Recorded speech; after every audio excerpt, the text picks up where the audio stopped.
Lo que vamos a ver ahora es lo que tiene que ver con el... Perdóname un segundito.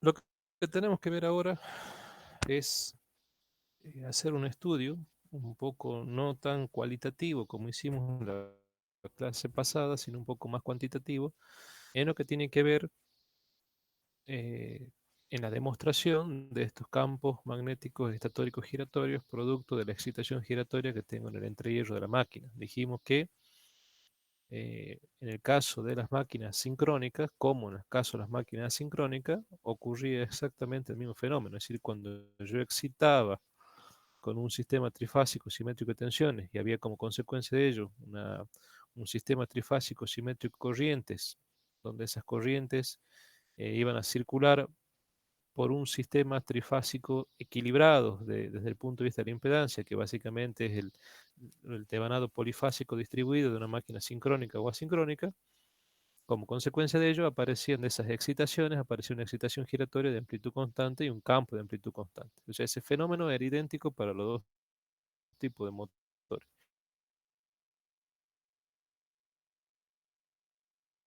Tenemos que explicar y entender y demostrar a todo esto que ayer dijimos en forma cualitativa. Entonces, básicamente, para hacer un ejemplo sencillo, vamos a pensar un sistema trifásico, las tres barras, RST o línea 1, línea 2, línea 3, que va a alimentar a mi máquina que tiene simetría circular entre hierro constante y vamos a suponer que el estator tiene un arrollamiento de paso diametral. Es decir, son tres bobinas diametrales de escalada 120 grados mecánicos entre sí, es decir, que sus ejes magnéticos están desfasados 120 grados mecánicos. Y lo vamos a alimentar con un sistema trifásico simétrico proveniente de la red. Fíjense en que podemos distinguir acá que en las bobinas por fase tenemos principios y final de bobina, P1 y F1, principio y final de la otra bobina, P2 y F2, principio y final de la otra bobina, P3 y F3. Entonces fíjense en que mediante conductores alimentamos, energizamos la máquina desde la red ingresando por los principios de bobina, P1, P2 y P3, que tiene su correspondencia con RST. Fíjese, P1 va conectado a la fase R, que está en amarillo, P2, el principio del bobinado, de la fase, viene a ser en el motor B, correspondiente a la S en negro, y el P3, que sería el principio de la fase W, correspondiente a la fase T, en rojo. ¿Sí? Y por supuesto, para todos los finales van conectados, puenteados entre sí, formando el centro de estrella. Esto que esquemáticamente se está poniendo en este gráfico es lo que realmente ocurre en mi máquina trifásica, solo que recuerden, lo que yo veo en realidad es las cabezas de bobina y distribuida de esta forma, que a priori no tengo forma de darme cuenta simplemente viendo que es un sistema trifásico puesto en estrella, simplemente viendo las cabezas de bobina. Pero generalmente, normalmente, la placa del motor me da información como para poderme ubicar en qué tipo de motor tengo a mano. Entonces, en este caso, todas estas cabezas de bobina que yo veo básicamente son el devanado polifásico, el devanado trifásico distribuidos, W correspondiente con el RST, en las cuales voy a energizar, voy a alimentar los principios de bobinas y los finales de bobina van a estar puenteados, que básicamente lo que esquemáticamente se representa aquí.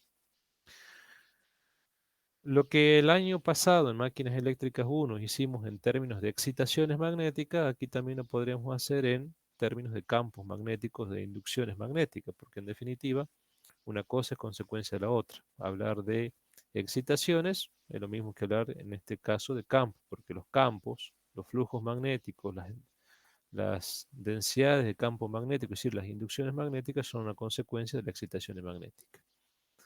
Entonces, si nosotros pensamos fase a fase, lo que tendremos para la bobina 1, para la bobina 2, para la bobina 3, en forma individual, serán campos alternos estacionarios. ¿Qué eran campos alternos estacionarios? Eran campos que se producían cuando a un bobinado yo le inyectaba corriente alterna, es decir, una corriente que es variable en el tiempo, se generaba un campo alterno y si yo eso lo graficaba en función de la posición, no del tiempo, sino de la posición, lo que yo obtenía era esto que estaba acá, una cuerda vibrante, donde veíamos que los nodos y vientres nos cambian de posición y la amplitud se va modificando conforme transcurre el tiempo. ¿Por qué? Porque básicamente tengo un coseno de omega t, que en definitiva me hace que a medida que transcurre el tiempo modifique la amplitud de el B máximo. Por lo tanto, tengo un sistema de amplitud variable, pero siempre fijo en el espacio. No cambia, no se desplaza. Con respecto al espacio, está fijo en su posición. Nodos y vientres no se modifican, que es lo que en física ustedes lo estudiaron como cuerda vibrante. Entonces decíamos que era un campo que estaba fijo del arrollamiento que lo crea. Sí cambia en el tiempo, pero no se desplaza. Bueno, fase a fase, en mi máquina asincrónica, lo que yo tengo es un campo de ese tipo. O sea que yo podré decir que para la bobina 1 tendré un Bx', que será B máximo, coseno de omega t, coseno de lambda x. Fíjense que estoy escribiendo la ecuación del campo alterno estacionario. Eso es para la bobina 1 de referencia.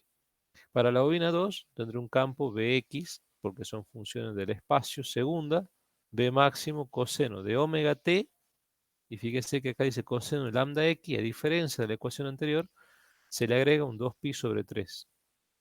¿Qué es el 2pi sobre 3? Ángulo medido en radianes.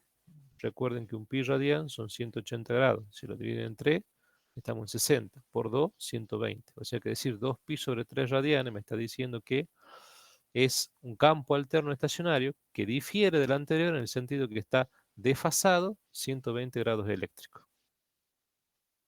Y para la bobina 3 tendré de nuevo la estructura de una ecuación de un campo alterno estacionario, porque estamos analizando fase a fase, nada más que con respecto del primero estará desfasado 240 grados, porque 4pi sobre 3 radianes equivale a 240 grados, o lo mismo que decir 120 grados respecto al segundo. Fíjense en que el segundo desplazamiento es el doble del segundo. O sea que en definitiva, cuando yo alimento con un sistema trifásico simétrico de tensiones, si analizo fase a fase, bobina a bobina, qué es lo que ocurre en mi máquina trifásica, en mi devanado trifásico distribuido, por cada devanado, por cada bobina, tengo un campo alterno estacionario. La diferencia es que esos campos van a estar desfasados 120 grados eléctricos uno de otro. O sea que yo también tendré un sistema trifásico simétrico de distribuciones de campo magnético.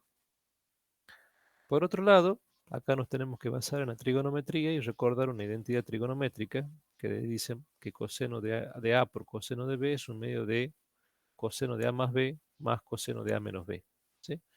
Si eso nosotros esta identidad la utilizamos en este estudio que estamos haciendo de campo magnético en la máquina, tendremos las ecuaciones 4, 5 y 6, donde el Bx' nosotros lo podemos poner como un medio de B máximo, porque decir coseno de omega t por coseno de lambda x, en definitiva, a eso nosotros lo podemos expresar como B máximo por esta productora la reemplazo un medio coseno de omega t, donde el omega t va a ser A, lambda x va a ser B. Coseno de omega t más lambda x más coseno de omega t menos lambda x. ¿En qué cambiarán las ecuaciones 5 y 6 con respecto a la 4? La estructura será exactamente la misma. Lo único que en donde dice lambda x, pondremos lambda x menos 2pi sobre 3. ¿Se entiende? Le introduciremos el desfasaje de 120 grados eléctricos. Entonces me quedará coseno omega t menos 2pi sobre 3 más, porque menos por menos se hace más, lambda x menos 2pi sobre 3. Lo mismo en este caso. Y así también, para la ecuación número 6, habrá un desfasaje de 120 grados eléctricos respecto a la segunda, o 240 grados eléctricos respecto a la primera, lo cual se ve reflejado en que en vez de aparecer el 2pi sobre 3, que es 120 grados, aparezca el 4pi sobre 3, que es 240 grados. Conclusión, me quedan estas ecuaciones que están aquí. ¿Sí? No sé si acá quedó claro el paso matemático, ¿no? Es coseno de omega t, sobre lo que en vez de poner omega t, ahora pongo desplazado, omega t menos 2pi sobre t, más lambda x menos el desfasaje, que es 2pi sobre 3. Y acá lo mismo, omega t menos 2pi sobre 3 menos lambda x menos 2pi sobre 3. Entonces menos por menos, acá se hace el más 2pi sobre 3. Lo que está abajo es una réplica de lo que está arriba. Si la ecuación 6 es una réplica de la ecuación 5, simplemente cuando dice 2pi sobre 3, cambiamos por 4pi sobre 3. Nada más. ¿Por qué hacemos todo esto? Porque bueno, nosotros en conclusión tendremos las ecuaciones, si esto reordenamos un poco, tendremos las ecuaciones 7, 8 y 9, donde son las ecuaciones de los campos magnéticos alternos estacionarios con los respectivos desfasajes eléctricos para cada una de las bobinas, 1, 2 y 3. Si yo ahora hago una sumatoria de estas ecuaciones 7, 8 y 9, tendré un campo total. En definitiva, ese campo total giratorio tiene que ver con las excitaciones giratorias que nosotros habíamos estudiado en máquinas eléctricas 1 el año pasado. De forma tal que fíjense en toda la parte, si nosotros acá aplicamos propiedad distributiva y luego hacemos la sumatoria, todo lo que sea esta parte acá, un medio B máximo por esta parte que está aquí, que estoy de alguna manera señalando en forma circular, ¿sí? Toda esta parte de aquí, como están desfasados 120 grados eléctricos, la composición fasorial me da cero. O sea que todos estos términos, una vez que aplique propiedad distributiva y haga la sumatoria, todos estos términos se van a anular porque están desfasados 120 grados. Por lo tanto, me van a quedar solamente los términos que sean coseno de omega t menos lambda x. Entonces va a quedar básicamente un medio B máximo coseno de omega t menos lambda x más un medio B máximo coseno de omega t menos lambda x más un medio de B máximo coseno de omega t menos lambda x. Es lo mismo decir 3 veces un medio de B máximo coseno de omega t menos lambda x. Que incluso lo podemos generalizar para M fase, para un sistema polifásico M fásico, y decir B de x igual a M sobre 2, B máximo coseno de omega t menos lambda x. Que en definitiva me está diciendo que es un campo giratorio de amplitud constante. ¿Por qué sé que es un campo giratorio? Porque aparece el lambda x. Y ese lambda x, nosotros ayer, en forma cualitativa, sin entrar demasiado en detalle, vimos que esto era el lambda x. Lambda x me estaba indicando que es una onda que se va desplazando, pero se va desplazando de forma tal que su amplitud siempre es la misma. ¿Sí? El máximo lo podemos ir desplazando de izquierda a derecha y la amplitud siempre es la misma. Entonces, en definitiva, lo que esto valía para un campo alterno estacionario para la bobina 1, si nosotros los ponemos ahora en un sistema trifásico, en realidad lo que tenemos son 3 medios B máximo coseno de omega t menos lambda x. En definitiva, la excitación giratoria de amplitud constante tiene relación con el campo giratorio de amplitud constante. ¿Cuál es la condición? Irse. También recuerden que eso lo vimos en la clase el año pasado, que en definitiva la condición es que el desfasaje mecánico entre los ejes magnéticos de las bobinas, fíjense en que aquí están las bobinas en negro, en rojo y en verde, cada uno con sus ejes magnéticos, el desfasaje mecánico entre los ejes magnéticos de las bobinas, alfa, beta y gamma, son coincidentes con los ángulos eléctricos, que el ángulo eléctrico es el ángulo de desfasaje del sistema simétrico de tensiones con el cual alimento el devanado trifásico de mi máquina. Como hay una coincidencia angular, entonces esta es la condición sine qua non a partir de la cual se cumple esta condición, de que aparecen excitaciones giratorias y como consecuencia de ello campos giratorios en el entrehierro de la máquina. Campos giratorios que, dicho sea de paso, son campos que son invisibles, ¿no? No los puedo ver. Si yo quisiera demostrar gráficamente la existencia de los campos giratorios, es una determinación práctica, y suponiendo que la máquina tenga dos polos, es decir, un solo par de polos, P igual a 1, lo podemos hacer de la siguiente manera. Nosotros haremos un corte transversal de la máquina, supondremos devanados de bobinas del tipo diametrales, de paso diametral, y a lo que nosotros antes le llamamos principios y finales de bobinas, o lo que acá ayer la llamamos U1, B1, W1, U2, B2, W2, también en algunos motores puede aparecer como U, B, W y los finales de bobinas como X, Y, Z. Entonces fíjense en lo que eran finales de bobina, es decir, en este caso X y Z, van en cortocircuito, y los principios de bobina P1, P2 y P3, que corresponden a la fase U, V, W, de acuerdo a la designación generalmente utilizada en máquinas rotativas, perdón, en máquinas alternas, rotativas y no rotativas, eh, tendrá su correspondencia con RST, línea 1, línea 2, línea 3. Yo, si quiero demostrar esto, debo primero asignar los sentidos de circulación y de corriente entrando y saliendo del plano, en este caso de la pantalla, para lo cual, para poder hacer eso, primero tengo que hacer las distribuciones de campo magnético en las tres fases en un mismo sistema de ejes cartesianos. Entonces grafico B en función de omega t. Recuerden que como estamos representando en función de omega t y no de t, estamos representando en función del desplazamiento angular. Es decir, estamos representando el campo en función del espacio, no del tiempo, porque omega t es, como ustedes saben por física, el desplazamiento angular. Entonces, la onda 1 será la que corresponde a la bobina 1, es decir, al campo generado en la bobina 1. La onda en verde será el campo generado en la bobina 2 y la onda en azul al campo generado en la bobina 3. De forma tal que estos campos, de acuerdo a lo que nosotros vimos o escribimos en estas ecuaciones que están acá, estén eh, desfasados 120 grados eléctricos uno de otro, uno con respecto del otro. Entonces nosotros hacemos esa distribución de campo desfasado 120 grados, es decir que el máximo verde está desfasado 120 grados respecto del rojo y así sucesivamente. Podemos analizar los cruces por cero, ¿sí?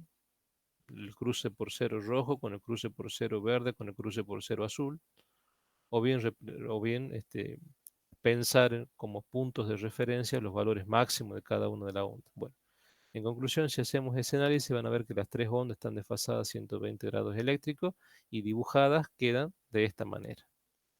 A partir de ahí, nosotros tomaremos instante tiempo, tantos instantes tiempo como nosotros querramos, y por cada instante de tiempo, T1, T2 y T3, tendremos que dibujar diferentes cortes de máquinas, es decir, replicar estos cortes de máquina, pero lo que va a cambiar entre una gráfica y la otra, entre un esquema y el otro, son las bobinas que van a transportar corriente en un sentido o en otro. ¿Cómo hacemos para indicar eso? En forma arbitraria, nosotros elegimos cruces y puntos, donde las cruces van a ser corrientes ingresando al plano de la pantalla, los puntos van a ser saliendo del plano de la pantalla, y nosotros podemos elegir, por ejemplo, del eje horizontal hacia arriba cruces, del eje horizontal hacia abajo puntos. Entonces fíjense en que yo elijo en el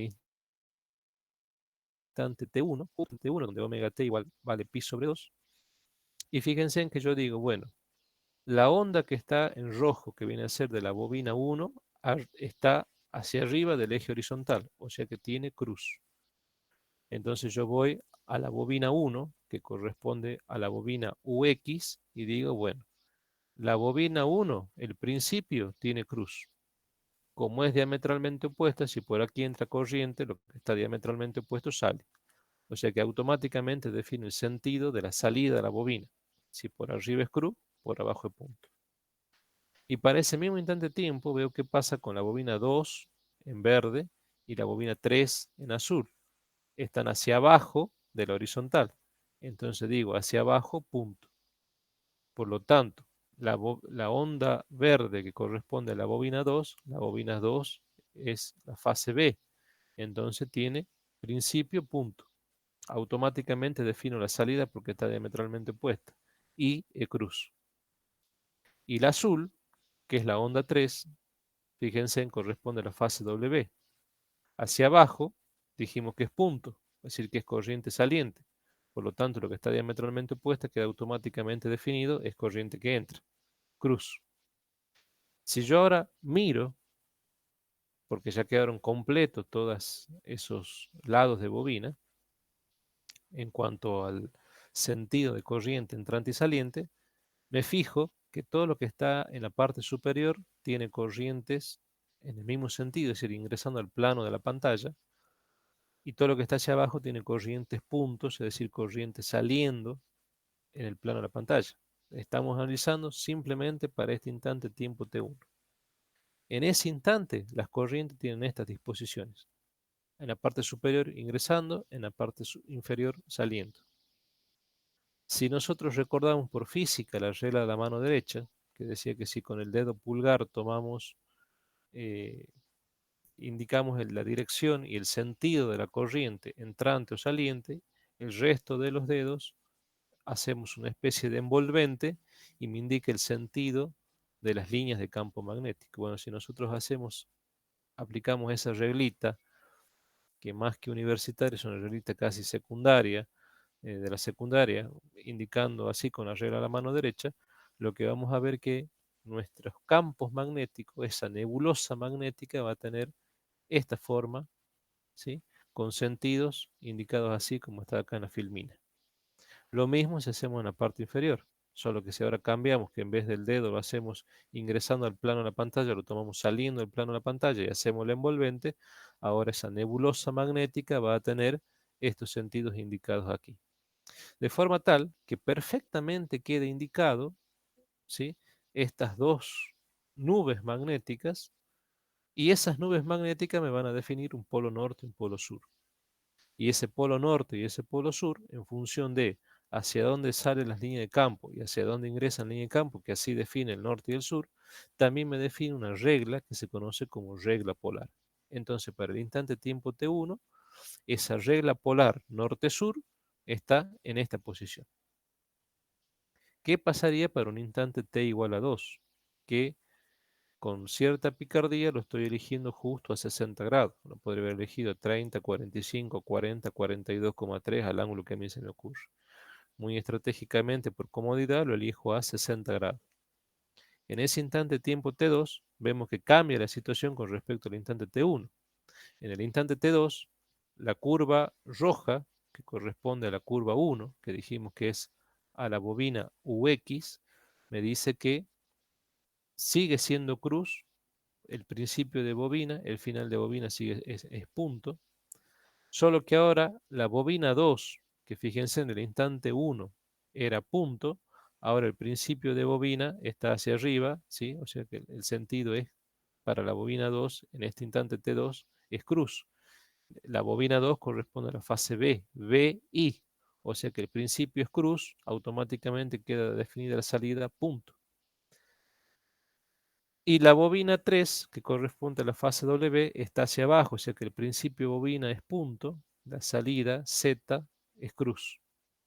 Ahora me retiro un poco, miro qué tengo y fíjense en que tengo que todo este segmento que está hacia un costado tienen los lados de bobinas con cruces y todo este segmento tiene el lado de bobinas con puntos.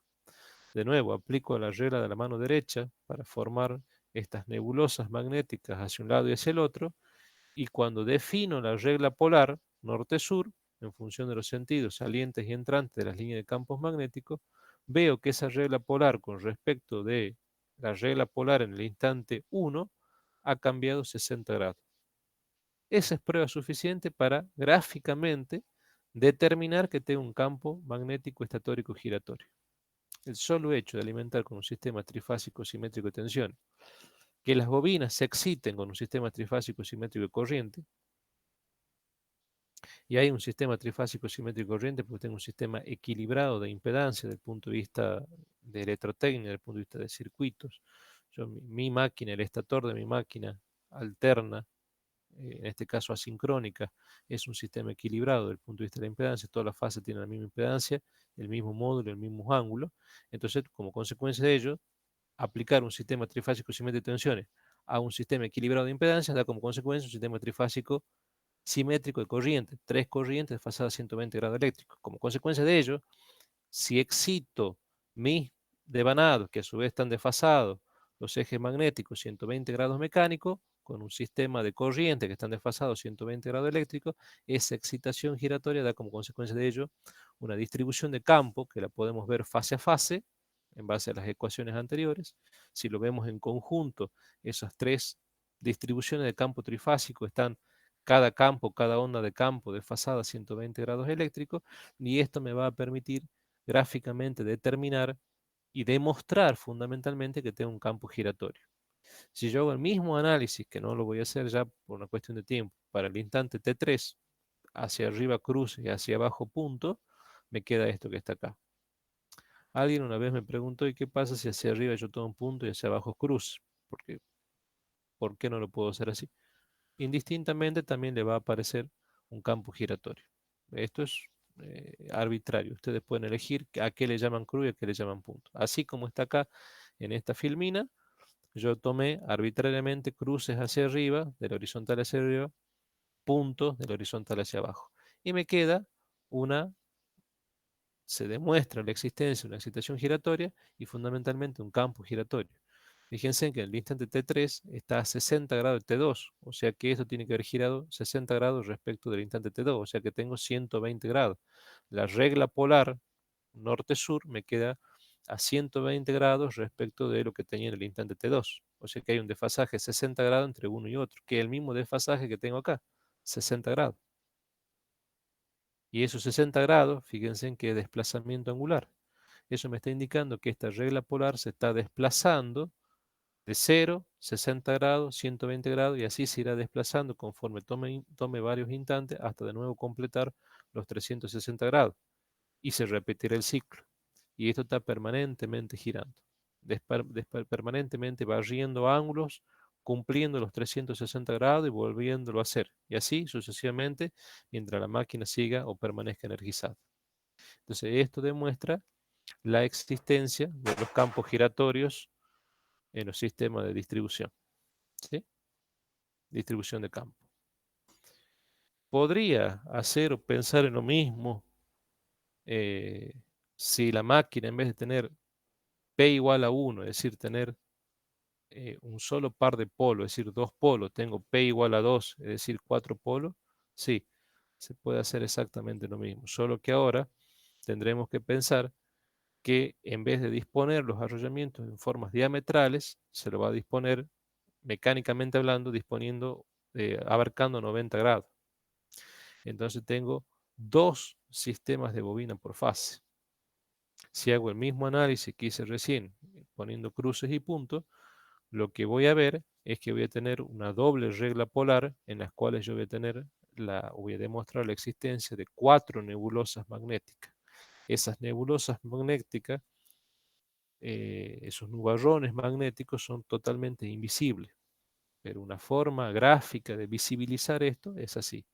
Y si analizo para diferentes instantes de tiempo, veré que esto permanentemente está girando, solo que ahora el desplazamiento va a ser un poco más lento. Fíjense en que acá tengo, supongamos, tomamos esta regla polar o esta línea de acción, ¿sí?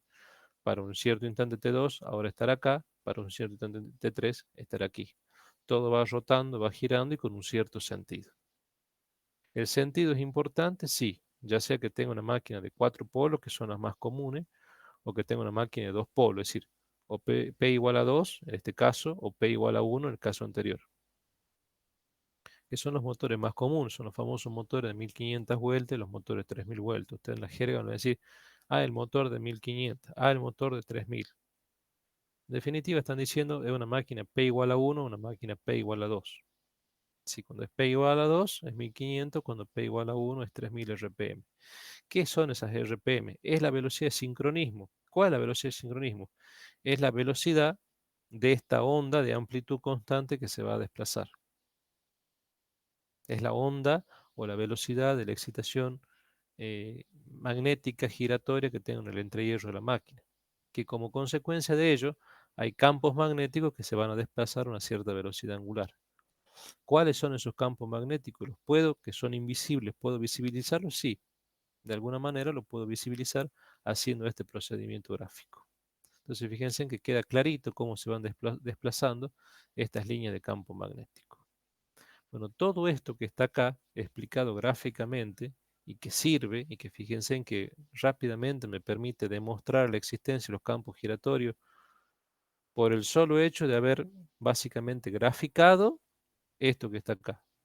Tres ondas desfasadas 120 grados eléctricos, porque en definitiva es simplemente lo que hice. ¿Sí? Son tres campos alternos estacionarios que en definitiva lo voy a lo voy a sintetizar o lo voy a dibujar en un sistema de representación campo-espacio con los respectivos desplazamientos angulares. También el año pasado, cuando vimos el tema esto, pero analizado desde el punto de vista de excitaciones magnéticas, también nosotros dijimos que había ondas incidentes y ondas reflejadas, es decir, ondas que iban en un sentido y hacia el otro. Es decir, que una excitación giratoria lo podíamos entender a partir de ondas migrantes que tenían un sentido positivo y un sentido negativo. Bueno, esto que está aquí, en definitiva, expresado así, también vendrían a ser las famosas ondas migrantes. Ondas que están en un sentido y ondas que están en sentidos contrarios. De forma que algunas ondas migrantes se anulan entre sí por tener un desfasaje de 120 grados y lo que me queda es un campo giratorio de amplitud constante. ¿Qué es lo que se usa ahora y que gracias al avance de la computación se puede hacer y relacionar con las máquinas eléctricas?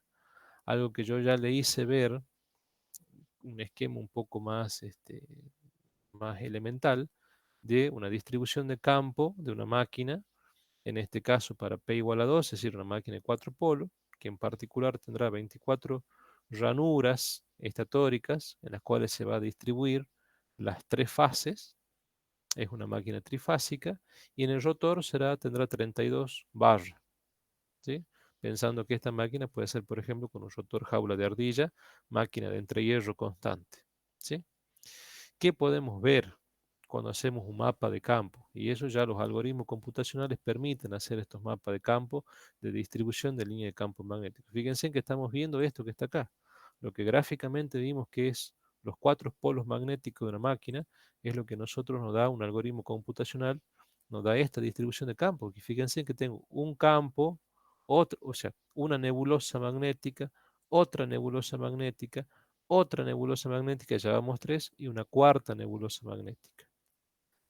Donde si analizamos un poquito esto, podemos ver que las zonas que están indicadas en rojo y amarillo, fíjense en la parte de las culatas de la máquina tengo rojo y amarillo, me está indicando que tengo altas concentraciones de inducciones magnéticas. Lo que está indicado en verde tengo inducciones medias y lo que está indicado en color celeste o azul tengo bajas inducciones magnéticas. Entonces fíjense en que los puntos donde yo tengo altas concentraciones de línea de campo magnético que está indicado con rojo y amarillo son en las zonas de las culatas y fíjense en los dientes, ¿sí? Por donde entra y sale el campo, ¿sí? Por donde se cierran los campos magnéticos. Fíjense en que ahí tengo las concentraciones de campo. ¿Se entiende? Esto que gráficamente lo estamos aprendiendo a hacerlo así, en definitiva, con los algoritmos computacionales yo lo puedo ver de esta manera. Y distinguir, y eso es una posibilidad que me dan, indicar las diferentes concentraciones de campo que pueda tener. Entonces, en definitiva, lo que tengo es un campo giratorio de amplitud que si yo la represento en un sistema inducción-desplazamiento, es una onda que gira con amplitud constante y conforme transcurre el tiempo va desplazándose a una distancia lambda x. Esa es la representación. Ahora, cuando yo no hago la representación del campo, sino yo analizo a partir de la gráfica de las distribuciones de inducciones magnéticas desfasadas 120 grados eléctricos, quiero demostrar el campo giratorio, esas nebulosas magnéticas girando en lo que hago, en lo que sería el corte de mi máquina para diferentes instantes de tiempo, tengo esto. Y si a esto lo llevamos a los algoritmos computacionales ya existentes de hace algunos años, en definitiva tengo esto.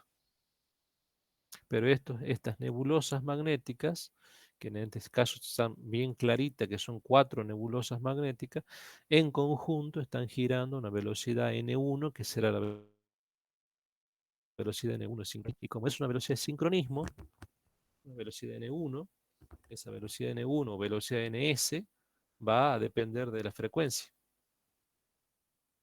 O sea que si la frecuencia no cambia, la velocidad no cambia. Por eso ayer dijimos que estos motores, desde el punto de vista de velocidad, son motores rígidos. ¿Qué significa rígido? Que no hay mucha posibilidad de que varíe la velocidad. La única posibilidad es que cambie la frecuencia. Cambia la frecuencia de la red, En términos prácticos, no. En términos muy exactos, ya sí, porque varía entre 49,8 y 50,2. Normalmente sigue teniendo una banda de variación de más o menos 0,2 Hz, pero esa banda de variación de frecuencia no es suficiente como para que yo vea cambios apreciables de velocidad en el rotor de mi máquina, ni que haya tampoco cambios apreciables de velocidad en el campo giratorio. Prácticamente podemos decir que la velocidad es constante y la frecuencia podemos decir que prácticamente es estable a 50 Hz. Entonces la velocidad de la máquina esta no cambia. ¿Cómo podemos hacer cambiar la velocidad de la máquina? Y bueno, desconectando la máquina de la red que tiene una frecuencia constante y poniendo, intercalando en el medio una caja negra electrónica, que es lo que se llama variadores de velocidad, que básicamente le hacen creer al motor que la frecuencia ha cambiado. Y como el motor sigue la frecuencia, si ha cambiado la frecuencia, cambia la velocidad. ¿Se entiende?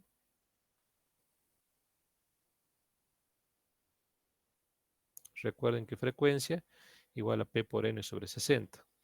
¿Sí? Y N es 60F sobre P. Se estoy despejando. En definitiva, si la frecuencia no cambia, la velocidad no cambia.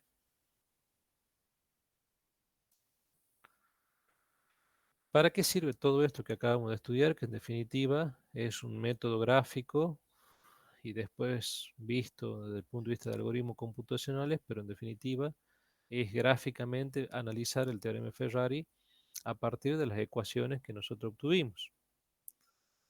Ahora, ¿para qué me sirve todo esto? Bueno, para poder entender en términos generales cómo funciona mi máquina sincrónica.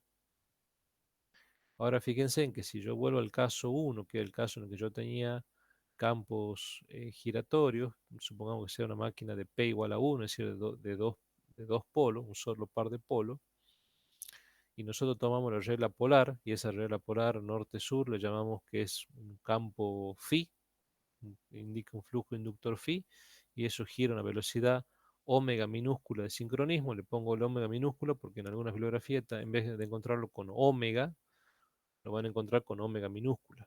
Omega y omega minúscula indica lo mismo, es sincronismo, y en algunos casos lo van a encontrar con N de RPM. Sigue siendo lo mismo. En cualquier bibliografía se refiere a lo mismo, se refiere a velocidad de campo giratorio. Cuando esto gire, a partir de esta excitación magnética o este sistema de excitaciones con el cual alimento el estator de mi máquina y que como consecuencia de ello promueve una excitación giratoria de amplitud constante y un campo giratorio, este campo giratorio con estas nebulosas magnéticas, que son dos, porque una máquina de P igual a 1, se desplazará, en este caso supongamos en sentido antihorario, y cuando se vaya desplazando, va a existir un corte de línea de campos magnéticos en las barras rotóricas del rotor de mi máquina, valga la redundancia. Entonces se van a inducir tensiones alternas por rotación, porque son tensiones debidas al corte de línea de campo magnético. Cuando había cortes de línea de campo magnético, dijimos que había tensiones inducidas de rotación. Como ya ayer vimos que en el caso más elemental de los rotores es un jaula de ardilla, son varias barras con anillos de cobre, de bronce o de aluminio que cortocircuitan esas barras, entonces aparecerá o habrá circulaciones de corrientes eléctricas y esas corrientes eléctricas en definitiva se van a componer con el campo, que el campo, analizado en el entrehierro, va a haber un pasaje de líneas desde el estator al rotor de la máquina en dirección radial, es decir, siguiendo los radios que digamos, dirigidos hacia el origen, hacia el centro de la máquina. Tendrán direcciones radiales los campos. Entonces esos campos radiales que se van a componer con las corrientes darán como consecuencia fuerzas tangenciales que van a estar a una cierta distancia R, radio de la máquina, del rotor de la máquina, y como consecuencia de ello habrá cuplas o torques que se llaman cuplas de arranque y hará que mi máquina gire, rote. ¿Sí?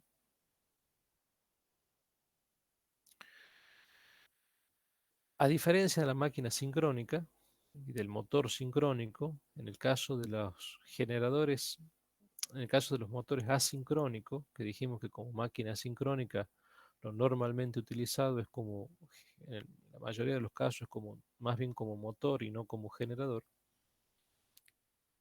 para que esto funcione y haya una transferencia de potencia mecánica al eje y se desarrolle cupla, es necesario que exista una diferencia relativa de velocidades entre la velocidad de giro del campo, que va a girar a una velocidad de sincronismo, que es este campo que estamos viendo girarlo a una cierta velocidad.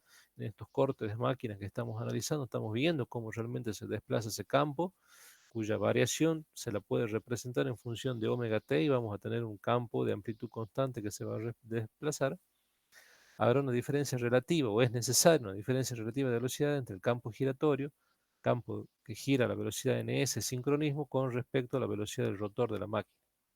Si no existe esa diferencia relativa de velocidades, no existe el fenómeno de inducción magnética. Es decir, no hay cortes de línea de campo magnético en el rotor de la máquina, y como consecuencia de ello no hay tensiones inducidas de rotación. Y si no hay tensiones inducidas de rotación, no hay corriente. Y si no hay corriente, no hay cupla, no hay torque, no hay transferencia de potencia mecánica al eje, porque la potencia mecánica, ustedes saben por física, es par momento por velocidad angular. Si no hay corriente, eh, porque puede haber campo, pero el rotor gira a la misma velocidad, entonces están en sincronismo. No hay cortes de línea de campos magnéticos, no hay tensiones inducidas por rotación, no hay circulación de corriente, no hay interacción entre la corriente y el campo, no hay fuerzas tangenciales producidas, ¿no?, por este fenómeno electromagnético. Si no hay fuerza, no hay torque. Si no hay torque, no hay potencia mecánica transferida al eje de la máquina. Es decir, el motor no funciona. Va perdiendo velocidad hasta que el motor se para. Es necesario entonces que exista una diferencia relativa de velocidad. Esa diferencia relativa de velocidad es lo que se conoce como resbalamiento o deslizamiento, o como se conoce en inglés, slip. Por eso de ahí viene S de deslizamiento o S de resbalamiento, utilizando la S de la palabra de resbalamiento en inglés, que es slip. Esto lo podemos ver como ns menos n sobre ns. En otros autores utilizan n1 menos n2 sobre n1. Otros utilizan omega menos omega del rotor sobre omega. Otros utilizan omega minúscula, esta, omega minúscula, sincrónica menos omega sobre omega sincrónico. Es decir, lo pueden ver de acuerdo al libro que usted utilice de diferentes maneras. Ese deslizamiento normalmente se expresa, obviamente, como es una relación de velocidades o es una relación de frecuencias angulares. Normalmente es una cantidad adimensional que varía para el caso de los motores entre 0 y 1. Pero es una costumbre también multiplicar esto por 100 y expresarlo en vez de por unidad en por ciento. Normalmente, en los motores asincrónicos, este deslizamiento es aún la máquina trabajando en el punto nominal de funcionamiento, es decir, con carga mecánica conectada al eje de la máquina, tiene deslizamientos bastante pequeños. Son de un 4 a un 5% en el punto nominal de funcionamiento, es decir, con la máquina cargada. Si la máquina estuviese descargada, es decir, yo desacoplo carga mecánica del eje, las velocidades se acercan mucho a la de sincronismo. ¿Qué significa? Que el N2 o el N del rotor se aproxima mucho al N del campo, es decir, de estas nebulosas magnéticas que recién vimos que están girando a una velocidad ns.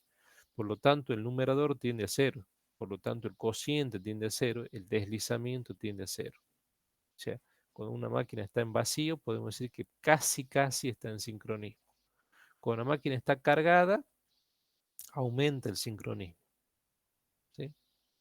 Eh, y si la máquina está cargada es porque uno le está inyectando potencia mecánica a la carga. Y si uno le está inyectando potencia mecánica a la carga, significa que hay transferencia de potencia, y para que haya transferencia de potencia tiene que haber desarrollo de torque. Para que haya desarrollo de torque necesitamos una diferencia más grande o más chica, de acuerdo al requerimiento de la carga mecánica, más chica o más grande en cuanto al deslizamiento y en cuanto a la diferencia de velocidad. Cuanto mayor sea la carga, necesitaré transmitir más potencia mecánica para poderla accionar y poder acelerar esa carga.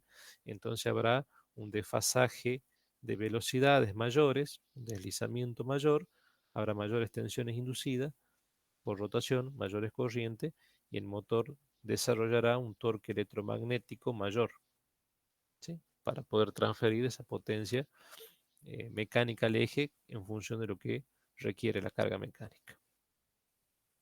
Acá podemos ver una pequeña gráfica donde si nosotros tomamos las características externas de mi máquina, fíjense en que estamos representando velocidad angular en función del torque, por lo tanto, este tipo de representación es, como yo alguna vez le expliqué y también le expliqué el año pasado, esto es una característica externa. Eh, no confundir con características externas de un generador de continua, de un generador sincrónico, de un transformador, que son curvas, tensiones, corriente de carga. En el caso de las máquinas rotativas, las curvas externas son curvas par momento en función de la velocidad o velocidad en función del par momento o torque. En este caso estamos representando velocidad en función del torque, por eso sé que es una curva externa de carga.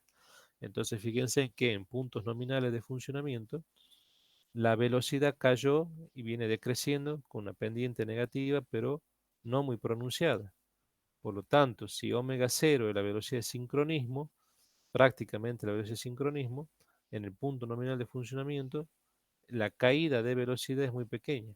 Esa caída de velocidad es muy pequeña porque normalmente este deslizamiento de la máquina es muy pequeño. Está en el orden, como lo digo, de un 4 o 5%. Para clarificar un poco esto, entonces podremos decir que el resbalamiento es una diferencia relativa de velocidades entre N1 o Ns, ¿sí? Que sería velocidad de sincronismo, respecto de la velocidad del rotor de la máquina, o sea, la diferencia entre la velocidad de sincronismo y la velocidad del rotor, referida a la velocidad de sincronismo. Cuando refiero, relativizo. Y como consecuencia de ello me queda un deslizamiento S, slip, deslizamiento, en por unidad. Si lo expreso en términos porcentuales, simplemente lo multiplico por 100 y un valor es característico de una máquina de inducción, de las más comunes, que por ejemplo puede ser una máquina jaula de ardilla, estamos con 4 o un 5%. A partir de esta ecuación y del conocimiento de este concepto de deslizamiento, que es una forma de cuantificar la diferencia relativa de velocidad que debe existir para que exista el fenómeno de la inducción y para que se induzcan tensiones y haya tensiones alternas inducidas por rotación de la máquina, y por lo tanto circulación de corrientes alternas inducida por el rotor de la máquina, a partir de esta ecuación se puede hacer un cierto análisis. ¿Cuáles son los análisis que se puede hacer? Bueno, ¿cómo va o cuánto valdría estas ecuaciones de deslizamiento para, por ejemplo, en el instante del arranque? Que N2, el rotor de la máquina, se encuentra detenido, es decir, N2 igual a cero. ¿Qué pasa cuando a la máquina se le desacopla carga mecánica? Es decir, la máquina queda en vacío, sin carga mecánica acoplada al eje. ¿Qué pasa, por ejemplo, cuando se hace un frenado contracorriente? Es decir, se invierte el sentido de campo. Ahora todas estas nebulosas magnéticas comienzan a girar con una velocidad de sincronismo a sentido contrario, contrario al rotor de la máquina. ¿O qué pasa cuando el rotor gira en el mismo sentido de la máquina, en el mismo sentido del campo,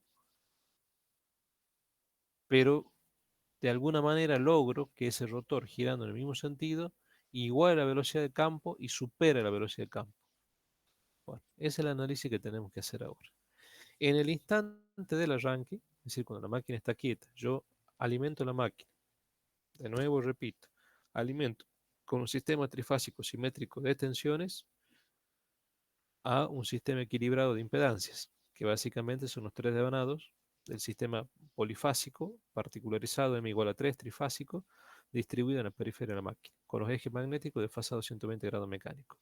Energizo con un sistema trifásico de la red, simétrico, como hay una coincidencia angular, y también desde el punto de vista electrotécnico puedo ver que hay como consecuencia de eso se genera un sistema trifásico simétrico corriente y esas corrientes a su vez también están desfasadas. El ángulo eléctrico, 120 grados eléctrico, coincidente con el alfa mecánico, entonces aparece como consecuencia de ello una excitación giratoria de amplitud constante y un campo de amplitud constante. Eso sí lo represento en un sistema de eje cartesiano, V de inducción o excitación en función del desplazamiento. Pero eso que estoy representando físicamente en la máquina implica que yo tengo campos, nebulosas magnéticas formando polos magnéticos que son invisibles, pero que de hecho tienen zonas de mayor y menor concentración, tal como estamos viendo acá, donde en conjunto, de acuerdo que la máquina esté diseñada para 4 polos, 2 polos, los polos que sea, lo normal es 2 y 4 polos, todo esto se va a desplazar con una velocidad n1. Es decir, fíjense en que es una excitación, un campo giratorio que se desplaza respecto al arrollamiento que lo crea. El arrollamiento que lo crea el estator de la máquina, que está quieto, ese denominado polifásico está quieto, no hay movimiento espacial, sin embargo, sí hay espacial del campo que lo crea, del bobinado que lo crea. Se mueve, se desplaza respecto, y se va a desplazar a una velocidad no menor, se va a desplazar a una velocidad de sincronismo.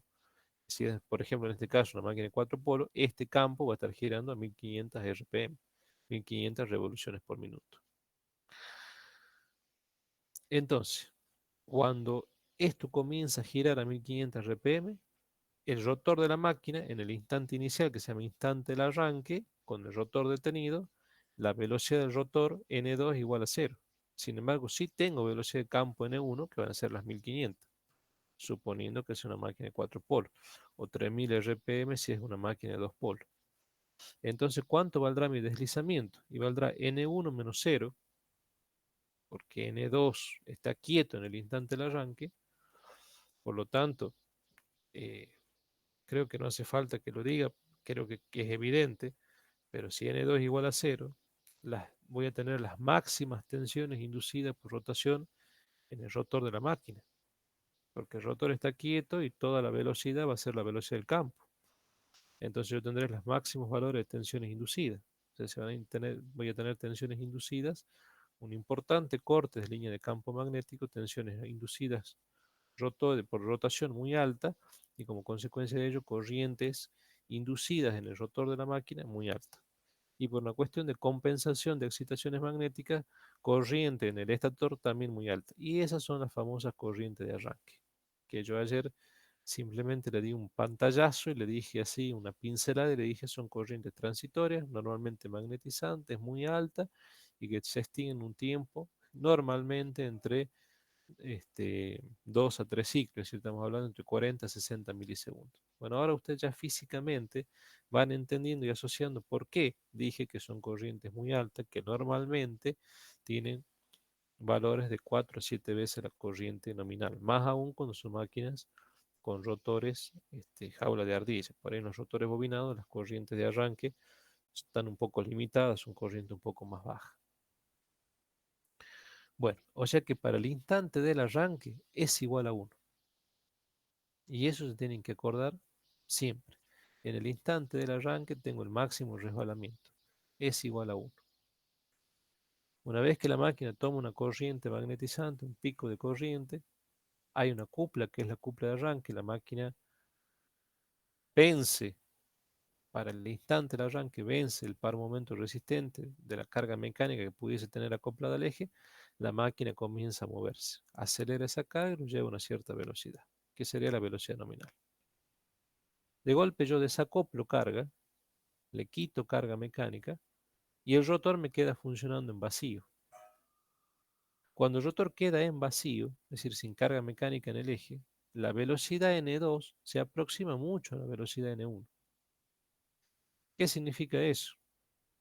Que prácticamente si N2 es próximo a N1, podremos decir que S es aproximadamente igual a 0, porque va a ser N1 prácticamente menos N1 sobre N1.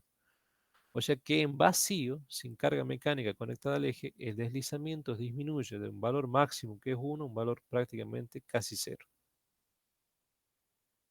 ¿Por qué? Porque no precisa demasiadas tensiones inducidas de rotación, no precisa que haya tanta circulación de corriente, no necesita que haya fuerzas muy importantes, no necesita que haya torques electromagnéticos demasiado importantes para poder mover nada. Porque ¿qué tengo en el eje? Nada. El eje está en vacío, sin carga mecánica. En definitiva, lo único que se opone si se quiere, la inercia que tiene el rotor de la máquina. Que dicho sea de paso, normalmente no son valores tan importantes y significativos. Entonces, estos deslizamientos tienden a cero.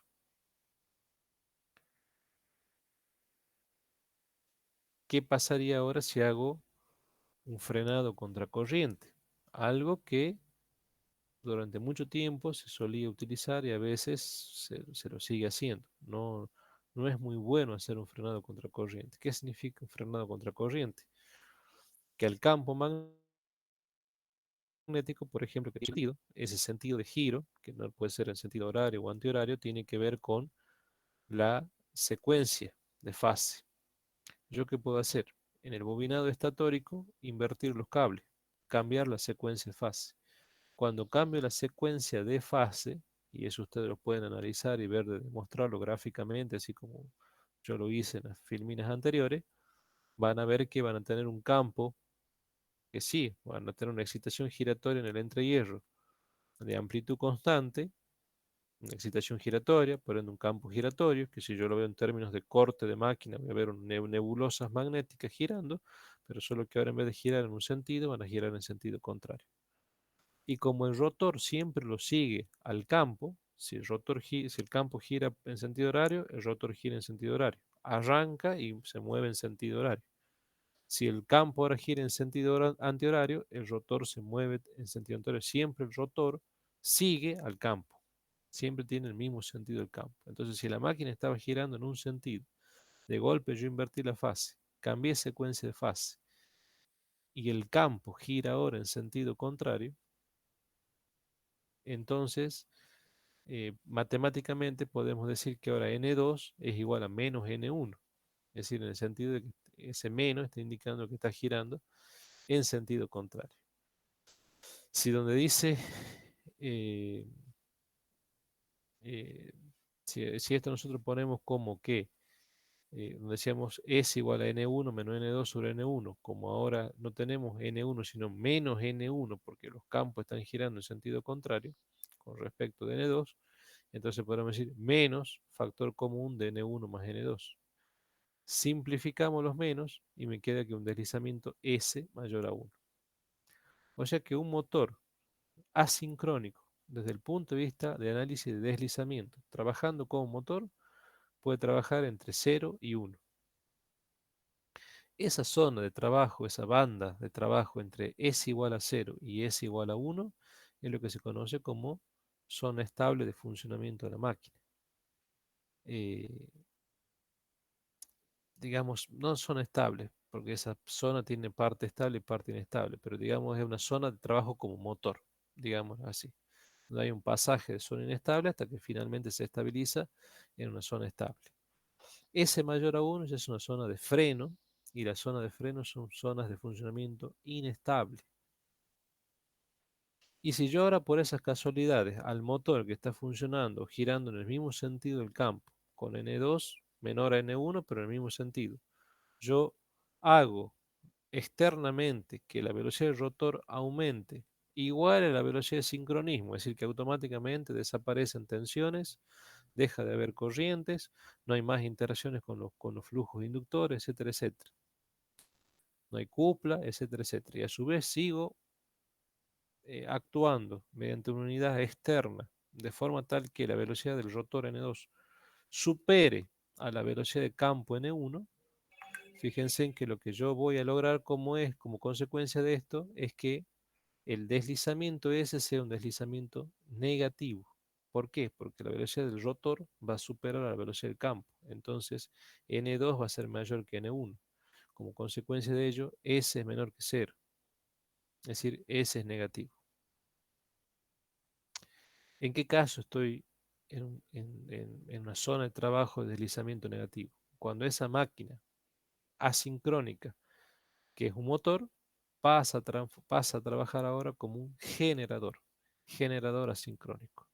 Entonces, motor asincrónico, zona de trabajo entre S igual a 0 y S igual a 1, como motor. Como freno, motor frenado, es decir, que el campo está girando en sentido contrario al rotor de la máquina, S mayor a 1. Eso ya se conoce como zona inestables de funcionamiento de la máquina. Y Si la velocidad de giro del rotor supera la velocidad de campo, en el mismo sentido, estoy en deslizamiento negativo. Y en ese caso estoy como generador asincrónico. O sea que la máquina puede tener una zona de trabajo como motor, una zona de trabajo como freno y una zona de trabajo como generador.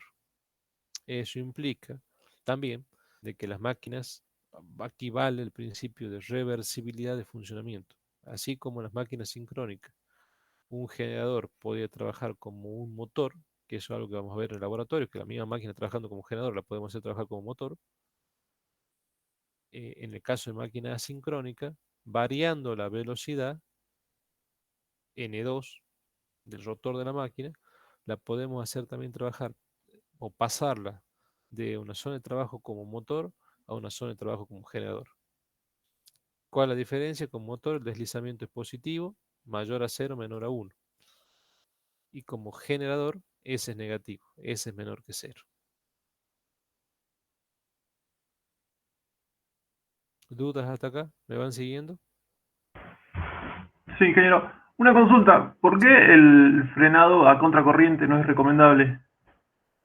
Porque las corrientes que voy a tomar son las corrientes que va a tomar la máquina de la red en el momento del frenado contra corriente van a ser corrientes sumamente altas. Corrientes que pueden ser comparables con las corrientes de arranque que tiene la máquina. Entonces hay picos de corriente muy importantes y esos picos de corriente muy importantes pueden, si bien puedo lograr el cometido de lograr frenar la máquina, recuerden que esas corrientes no son recomendables para el resto de la instalación. ¿Por qué? Porque produce perturbaciones muy importantes, caídas de tensiones muy importantes. Entonces las normas establecen cuáles son los porcentajes máximos para lo que sea iluminación, para lo que sea fuerza electromotriz, máximos admisibles, tolerables ante perturbaciones producidas por picos de corrientes de arranque.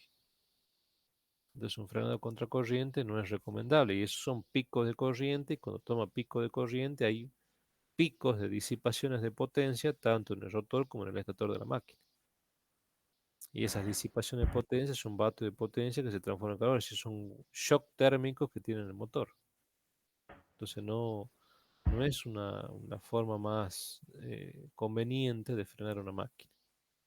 Además que cuando yo invierto la fase, el motor se frena, pero si yo después sigo con la fase invertida, el motor se frena y comienza y arranca en sentido contrario.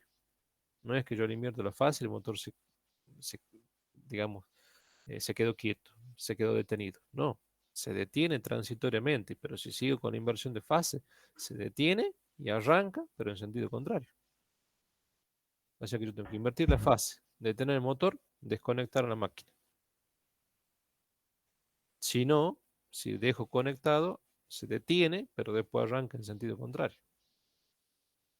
¿Se entiende? Sí, ingeniero, claro. Bien. Entonces, chicos, eh, ya esto lo hemos analizado en función del deslizamiento. Veamos ahora principales características que puede tener una máquina sincrónica. Esto que está acá, estas placas características que yo les pongo aquí, corresponderían a motores asincrónicos trifásicos, que es lo que está en el campo de potencia.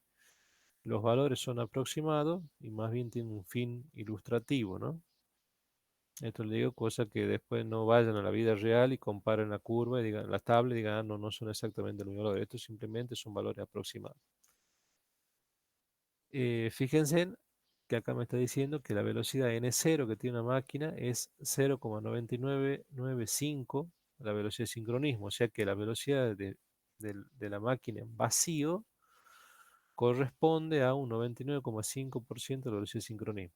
Recién dijimos que cuando se le saca carga mecánica al rotor, básicamente las velocidades que alcanzaba el rotor eran muy próximas a la velocidad de campo, a la velocidad de sincronismo. Bueno, fíjense que estamos hablando que equivalen o representan un 99,5% de la velocidad de sincronismo. Y casi, casi están en sincronismo.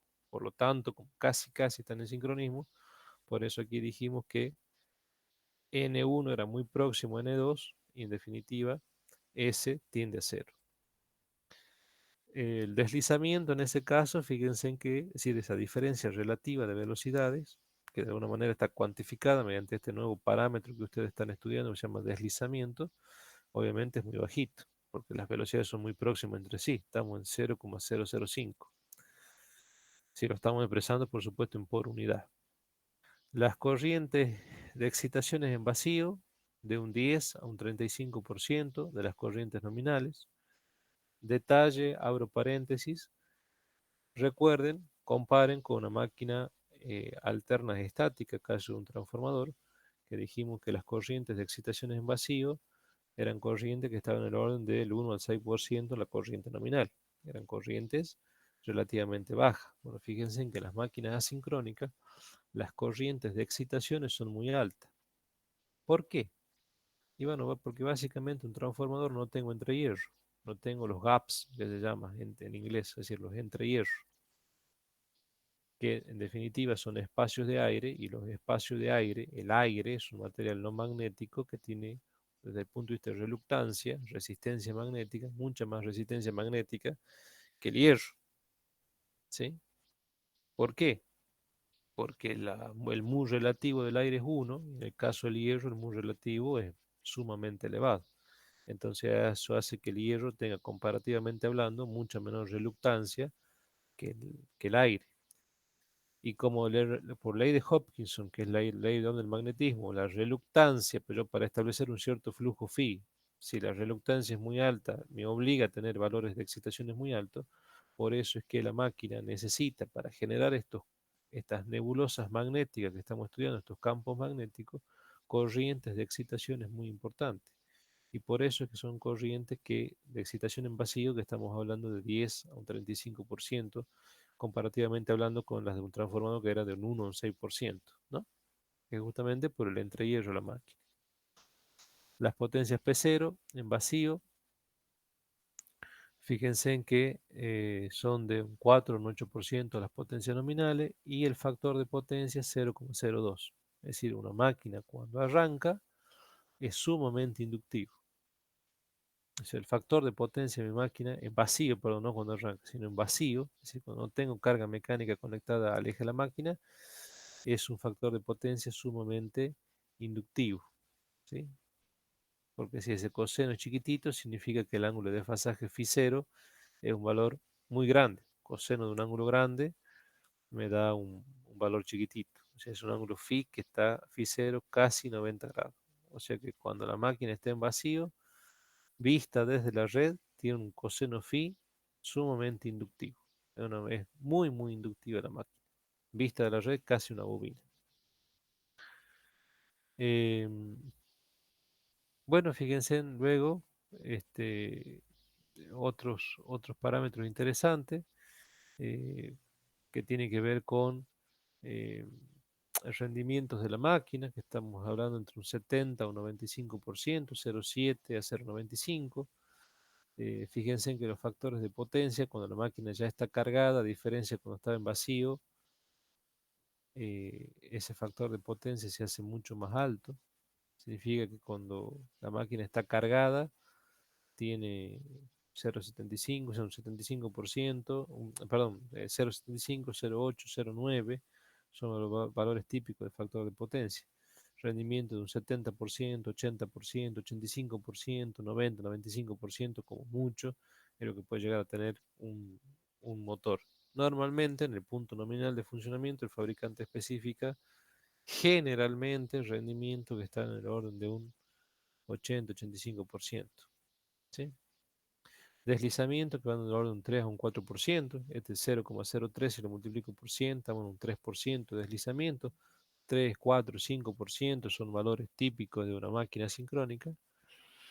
Y por supuesto, eh, velocidades, ya con la máquina cargada, estamos hablando de 0,097. Justamente si hacemos 1 menos 0,097, me da el 0,03, que tiene que ver con las diferencias relativas de velocidades que me da el deslizamiento. Vimos ayer también que había dos tipos de rotores, así, muy rápidamente, les digo que hay más rotores. Uno de ellos es en cortocircuito y el otro es rotor bobinado. El rotor es el nombre correcto a lo que nosotros normalmente le llamamos una jerga rotor jaula de ardilla. Y así es mundialmente conocido como rotor de jaula de ardilla, pero en realidad es un rotor en cortocircuito. Es el verdadero nombre, porque son varias barras con anillos de cortocircuito en los extremos. Y después está el rotor bobinado, que era un sistema con 3 anillos y escobilla. Las corrientes de arranque para un rotor en cortocircuito estamos de 5 a 7 veces la corriente nominal, y los torques de arranque, las cuplas de arranque pueden ser de 1 a 2 veces las cuplas nominales.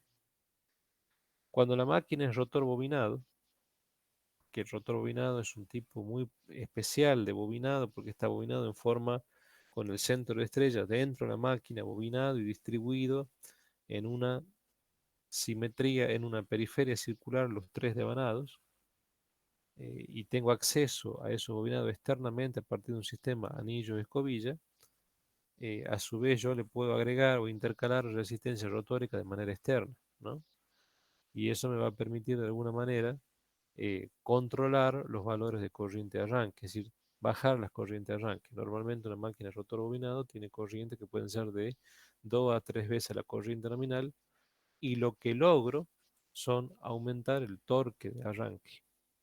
Básicamente una máquina asincrónica rotor bobinado al cual yo le puedo agregar resistencia rotórica de manera externa me va a permitir tener un momento crítico o máximo constante durante todo el proceso de arranque. Entiéndase por proceso de arranque desde que la velocidad del motor está quieta hasta que el motor alcanza un cierto tiempo, que se llama tiempo de arranque, alcanza su velocidad nominal.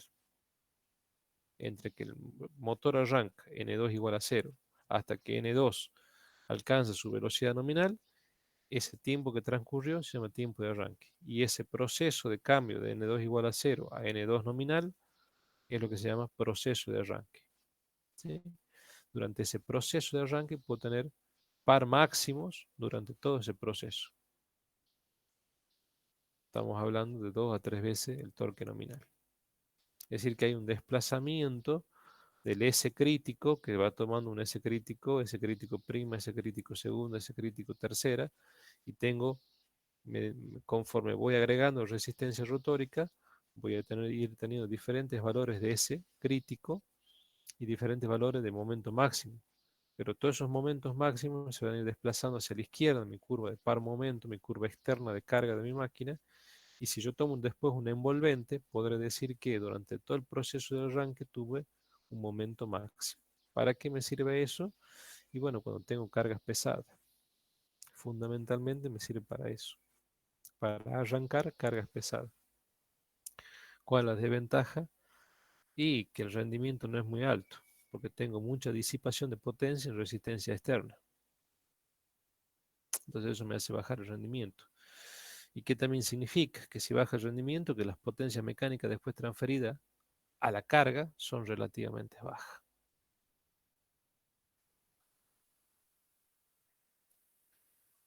¿Capilla hasta aquí? ¿Capilla o no capilla niente? ¿Me van siguiendo? Sí, ingeniero, sí se va entendiendo. Bien.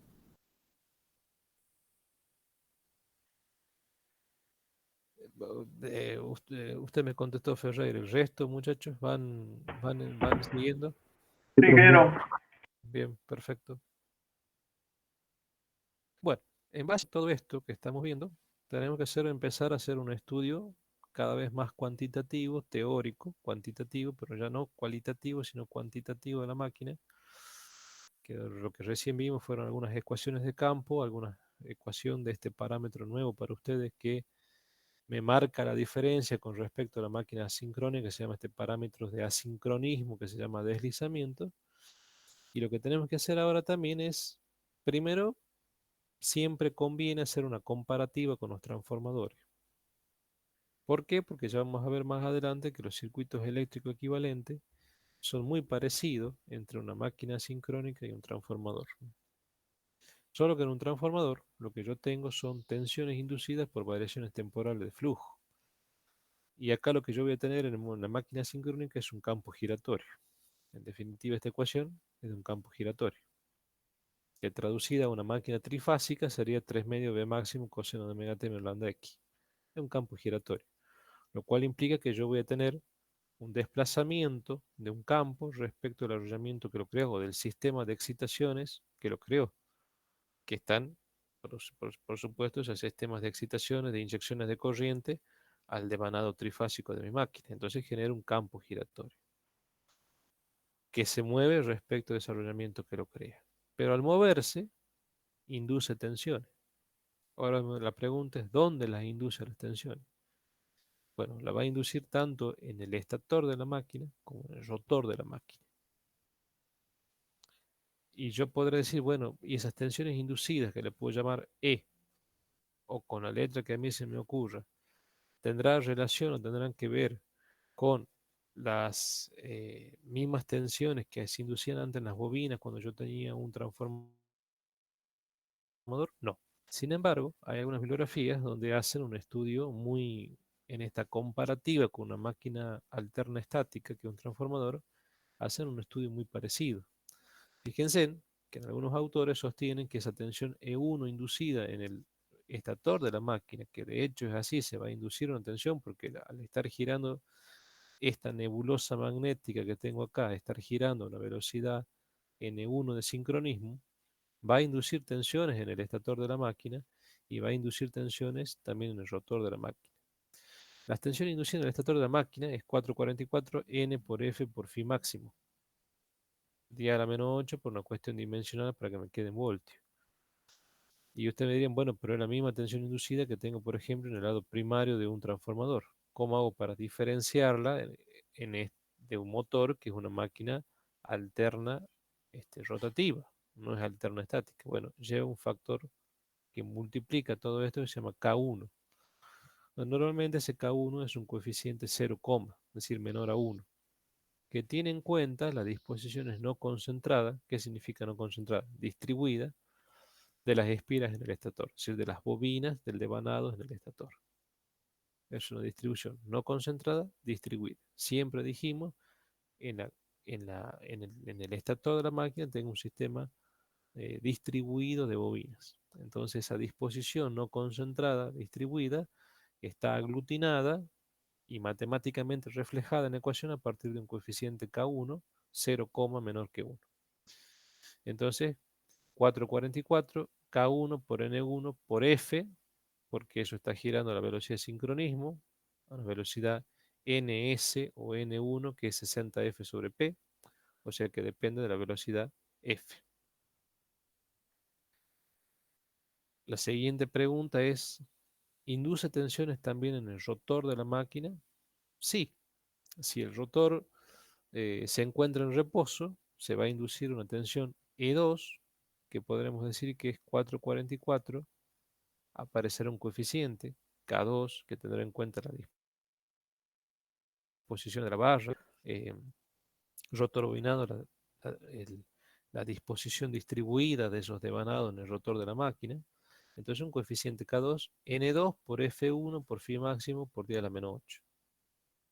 ¿Qué ven de interesante entre la primera ecuación, que es tensiones inducidas en el estator, con tensiones inducidas en el rotor de la máquina?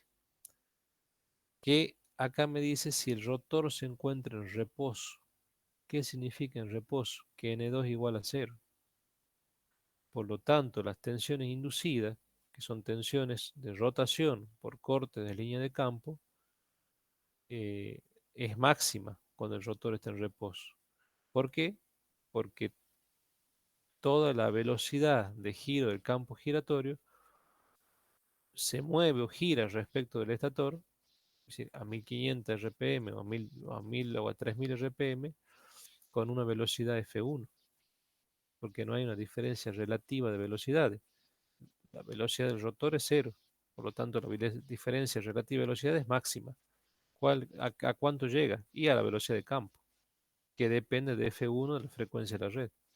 Por eso es que el E2, en las tensiones inducidas por rotación en el rotor de la máquina, depende de la frecuencia F1.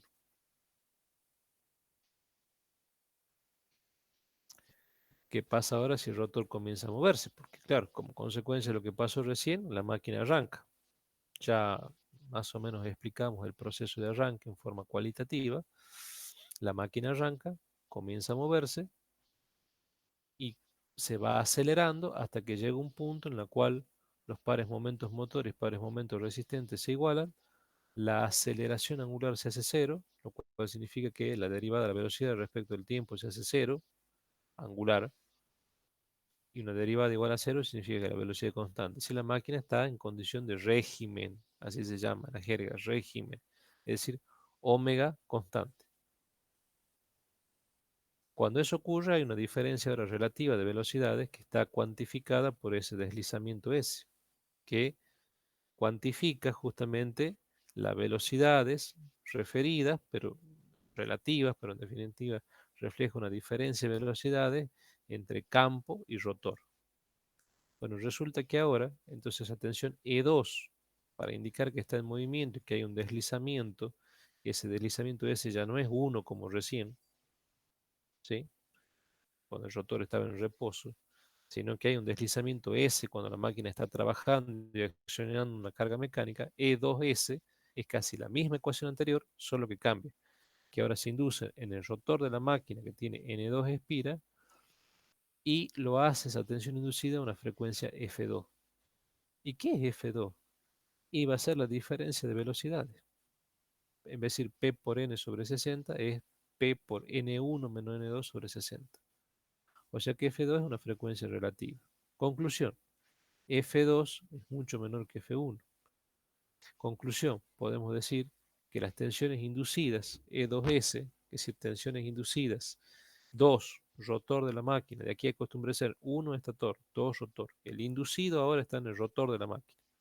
Fíjense que con respecto a las máquinas sincrónica, fundamentalmente cuando lo trabajamos como generador, decíamos el inducido está en el estator y el inductor está en el rotor. Cuando lo trabajamos como motor sincrónico, cambiaba y decíamos es el inductor, digamos, es el estator de la máquina. Pero en ese caso trabajaban a la misma velocidad. Para que haya cupla, para que haya torque, la máquina tenía que estar a la misma velocidad que era velocidad de sincronismo. ¿Por qué? Porque se tienen que adherir los polos magnéticos y ahí quedaban girando a la misma velocidad. Acá no, acá tiene que haber asincronismo para que puedan funcionar. Diferencia de velocidad. Como hay diferencia de velocidad, hay tensiones inducidas. Entonces, el inducido en la máquina sincrónica, a diferencia de la máquina sincrónica vista como generador, en la máquina sincrónica como motor, el inducido se encuentra en el rotor de la máquina. El rotor se lo indica con el número 2. Entonces, la tensión inducida en el rotor de la máquina, cuando la máquina está en funcionamiento, trabajando con un cierto deslizamiento S, es E2S, es menor a E2. ¿Y qué es E2? La tensión inducida en el rotor de la máquina cuando es igual a 1. ¿Cuándo tengo S igual a 1? Cuando N2 es igual a 0. ¿Qué significa N2 igual a 0? Que la máquina está quieta. Es decir, en el instante del arranque.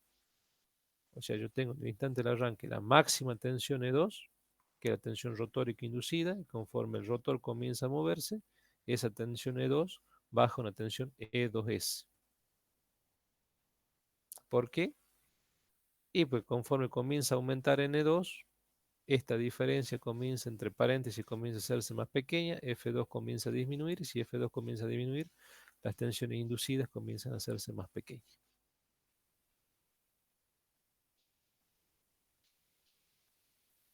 Y si lo quiero ver en términos de deslizamiento, lo mismo, porque como N1 menos N2 sobre N1 es S, conforme la máquina comienza a aumentar la velocidad hasta que se estabiliza a una cierta velocidad N2, cuando eso ocurre, S va disminuyendo, porque N2 va aumentando hasta que se estabiliza, y en ese proceso S se va haciendo cada vez más chico. A medida que aumenta N2, S va haciéndose más chico, pero automáticamente la frecuencia también rotórica va haciéndose más chica. ¿Qué es frecuencia rotórica? Frecuencia, tensión y corriente inducida en el rotor de la máquina. Entonces el E2S baja. Todo eso lo que usted me está diciendo lo podemos ver cuantitativamente mediante ecuaciones, sí. Si partimos de la definición S igual a N1 menos N2 sobre N1 y multiplicamos a ambos miembros por F1, que sería la frecuencia de red, me queda que S F1 igual a N1 menos N2 sobre F1. Pero F1, de acuerdo a la dispositiva anterior, es P por N sobre 60. O sea, P por N1 sobre 60. Por lo tanto, si simplificamos los N1 con los N1, ¿sí?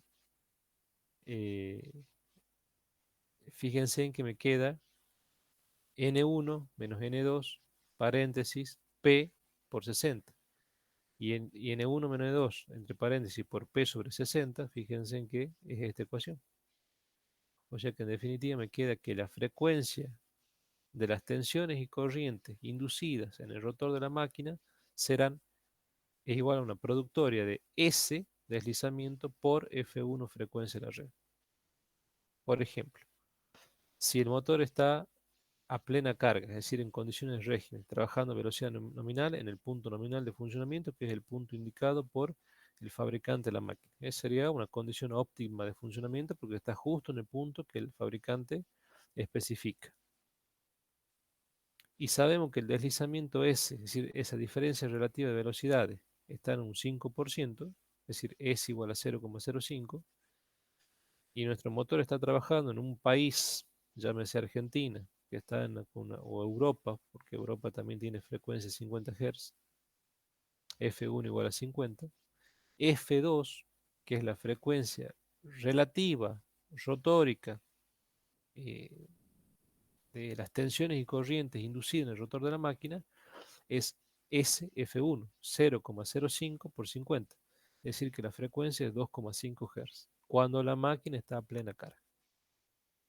Fíjense que cuando la máquina arrancaba, es decir, cuando N2 igual a 0, este N2 se hace igual a 0, porque está en el instante del arranque, es igual a 1, dijimos que la máquina estaba con una frecuencia inducida de 50 Hz. S1 por 50, F2 igual a 50. Las tensiones corriente inducida en el rotor de la máquina tienen la máxima frecuencia. Conforme la máquina se va acelerando y alcanza la velocidad de régimen y se estabiliza a una velocidad de régimen, el deslizamiento va modificándose, va disminuyendo hasta que llega un punto final que queda estabilizado en un cierto valor. Supongamos 5%, 0,05. Automáticamente percibo que la frecuencia eléctrica bajó de un máximo en el instante del arranque, que era 50 Hz, quedó trabajando una frecuencia relativa rotórica de 2,5 Hz. Disminuye la frecuencia relativa rotórica.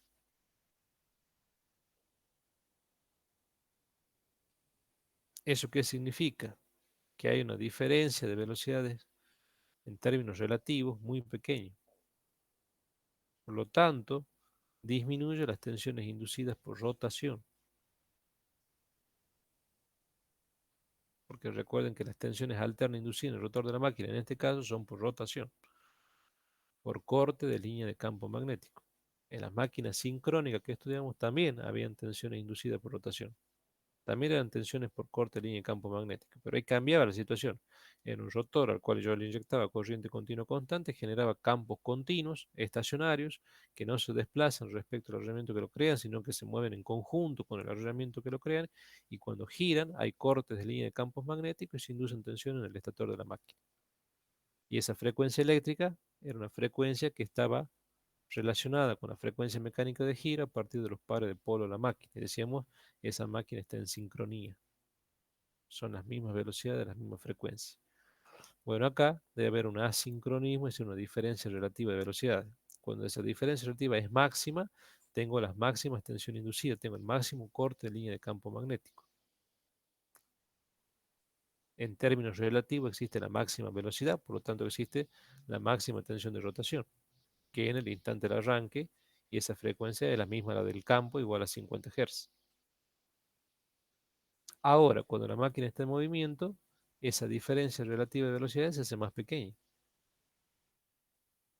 Frecuencia, fíjense, de 2,5 Hz. Evidentemente, las tensiones inducidas van a ser más pequeñas, las corrientes van a ser más pequeñas, porque El hecho de que las corrientes sean más pequeñas es una consecuencia inmediata de que las tensiones inducidas sean pequeñas. La impedancia en ese sentido no cambia. Y en función de que las corrientes sean más pequeñas, y bueno, al interaccionar con el campo inductor, habrá más fuerzas tangenciales o menos fuerzas tangenciales, más torque o menos torque. ¿Me van siguiendo? Ahora veamos tensiones inducidas. Ya vimos frecuencia. Tensiones inducidas. Si el rotor se encuentra en movimiento, lo que yo tengo son tensiones inducidas E2S. 444, K2, que es una constante que tiene que ver con la disposición no concentrada, ahora en este caso en el rotor de la máquina, por N2, número de espiras efectivas que pudiese tener en el lado rotórico, por F2, que F2, y ahí donde cometen errores muchos, que dicen F2 es frecuencia del rotor. Y yo le pregunté, ¿cuánto es la frecuencia del rotor? Y bueno, N2 sobre 60. No, ese F2 tiene que ver con la frecuencia que tiene que ver con la diferencia relativa de velocidades. F2 es esto que está acá. ¿Dónde está? Acá. P por N1 menos N2 sobre 60. F2 tiene que ver con la diferencia relativa de velocidades, no con la frecuencia mecánica de giro en Hertz del rotor de la máquina, que sería N2 sobre 60. Es con la diferencia relativa de velocidad, ¿sí? Por fin máximo por 10 a la menos 8. En definitiva, como esta frecuencia, esta diferencia relativa de velocidad es pequeña, las tensiones inducidas de 2S, lo que yo recién le decía, son pequeñas. Y por ende, las corrientes serán pequeñas. Si nosotros esta F2, que es SF1, la reemplazamos acá, fíjense en que la misma ecuación donde le saco el F2 y le pongo SF1. 444 por K2 por N2 por F1 por phi máximo por 10 a la menos 8, en definitiva era E2. Fíjense en que las tensiones E2, perdón, acá era esto. Entonces, en definitiva, lo que podemos decir es que E2S es SBS E2. Porque todo esto que está acá, 444, K2 por N2 por F1 por phi máximo, todo eso forma E2, que son las tensiones inducidas en el rotor de la máquina. ¿Cuándo? Cuando el rotor se encuentra en reposo. Recuerden acá que era cuando el rotor se encuentra en reposo. Entonces podemos decir que E2S es SBS, el valor de tensión inducida cuando el rotor estaba en reposo, que era el máximo valor de tensión inducida. Si S es de 0,05, las tensiones inducidas de E2S eran un 5% de la máxima tensión que tenía en el instante de arranque de la máquina. Pregunta, ¿pasará algo con la reactancia rotórica? Sí, porque si cambia la frecuencia, cambia la reactancia. Fíjense en que el X2 en el instante del arranque, es decir, cuando la máquina estaba en reposo, era 2pi por F1 L2. Y cuando ahora la máquina está en movimiento, pasa de un X2 a un X2S. Porque cuando está en movimiento y está en servicio, hay un deslizamiento de por medio, entonces se le agrega el subíndice S, X2S. Y será 2pi por F por L2. ¿Cambió la inductancia? No. ¿Qué cambió? La frecuencia. Ahora paso de una frecuencia F1, es decir, una diferencia relativa de velocidades cuando N2 es igual a 0, y por lo tanto lo que yo veía era F1, frecuencia de campo, a una frecuencia F2 que tiene en consideración la diferencia relativa de velocidad de N1 menos N2. Cambió la frecuencia, bajó la frecuencia, recién vimos que había bajado, por ejemplo, en el ejemplo que pusimos, a 2,5 Hz. Bajó la frecuencia, bajó el ómega eléctrico en el rotor de la máquina, bajó en definitiva la reactancia de mi máquina. Si F2 es igual a SF1, que es lo que hice acá, al F2 lo reemplacé por SF1, 2pi por F1 L2 era X2, es decir, reactancia en el instante del arranque. Por lo tanto, cuando la máquina está en movimiento, cambia su reactancia y presenta una reactancia rotórica X2S que es SBS X2. Conclusión. Desde lo que está en reposo a cuando la máquina arranca y se pone hace todo el proceso de arranque y luego se estabiliza a una velocidad constante, que es la velocidad de régimen, y llega a las condiciones nominales de funcionamiento o a un punto de equilibrio que no necesariamente puede ser las condiciones nominales, puede ser por arriba o por debajo del punto nominal, vemos que la frecuencia relativa se hace más baja, rotórica, que contempla la diferencia relativa de velocidades, que la reactancia rotórica se hace más chico, no así cambia la inductancia no se modifica. Eso es pregunta de examen. La inductancia L2 rotórica no se modifica, pero sí cambia la reactancia. Disminuye la reactancia. Y también vemos que también disminuye las tensiones inducidas. Las corrientes van a responder a que yo tenga más tensiones o menos tensiones. ¿Sí? ¿Me van siguiendo hasta acá? ¿Qué pasa con las corrientes rotóricas inducidas? Bueno, las corrientes rotóricas inducidas en definitiva va a ser si la máquina ya está en servicio, la tensión inducida rotórica E2S sobre el módulo de la impedancia del rotor de la máquina. El módulo de la impedancia lo puedo entender como un circuito RL serie, que tendrá una resistencia R2 y que tendrá una reactancia X2S, que esa sí es variable. Cuando la máquina ya está en régimen, digamos que tiene un valor de reactancia X2S, que recién dijimos era menor a X2. Entonces será raíz cuadrada de R2 al cuadrado más X2S al cuadrado. O sea que en definitiva eso me da una impedancia Z2 cuando la máquina está en movimiento. ¿Qué puedo hacer a partir de ahora? Algunos artilugios matemáticos. ¿En qué consistirían esos artilugios matemáticos? Consistirían básicamente en, en despejar el deslizamiento S. Entonces yo despejo S cuadrado, saco como factor común y me queda R2 cuadrado sobre S cuadrado más X2 cuadrado. Por favor, cerrame la puerta. Entonces me queda esto que está acá. E2S lo puedo reemplazar como S2. Si yo acá opero con el signo de la radicación, en definitiva me queda S por raíz cuadrada de todo esto que está acá. Los S con S simplifico y me queda que la corriente rotórica inducida, que es una corriente alterna, que tiene una cierta frecuencia F2, que esa frecuencia F2 de esa corriente tiene que ver con la diferencia relativa de velocidades, va a ser la tensión E2 sobre la raíz cuadrada de todo esto que está acá. Y esta R2 sobre S muchas veces se presta a confusión. Así como queda matemáticamente escrito, se presta a confusión. Porque así como está, uno puede decir R2 se modifica en función del deslizamiento que tenga la máquina. Y en realidad eso no ocurre. Es decir, la resistencia rotórica depende de las características electrogeométricas de las barras, de los conductores, del bobinado, de factores externos como ser la temperatura, cosa que cuando la máquina funciona hay una evolución de temperatura.